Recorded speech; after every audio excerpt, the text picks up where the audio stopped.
You're watching the Catechized Life with Higher Things. Hey,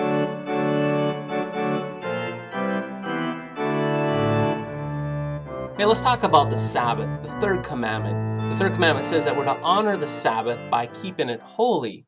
Now, this third commandment would often echo through my mind on Sunday mornings. You know how it goes. Monday through Friday, you're busy with school, homework in the evenings, maybe practice for basketball or hockey.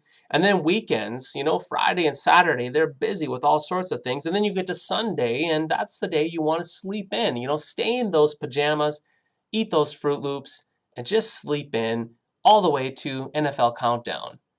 Now, I know for myself that those commandments, that third commandment especially, would echo in my mind, and it would drive my conscience to get up, and I would say to myself, I need to get to church to give my best to God. In other words, get out of my bed, get into that pew, and give my best to the Lord. However, as we look at this third commandment, we come to find out that there's maybe a little different twist in how we understand what it means to honor the Sabbath day by keeping it holy. Luther says in the Small Catechism, he says this, what does it mean to honor the Sabbath, to remember the Sabbath, and to keep it holy? He says that we should fear and love God so that we do not despise the preaching and His word, but hold it sacred and gladly hear and learn it.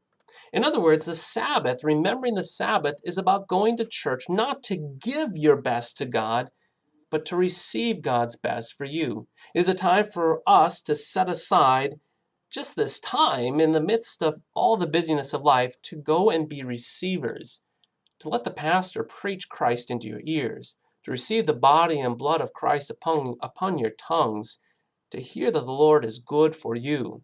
Indeed, it's not about giving your best to God, but it's about receiving the Lord's best for you. This puts a whole new perspective on things, does it not?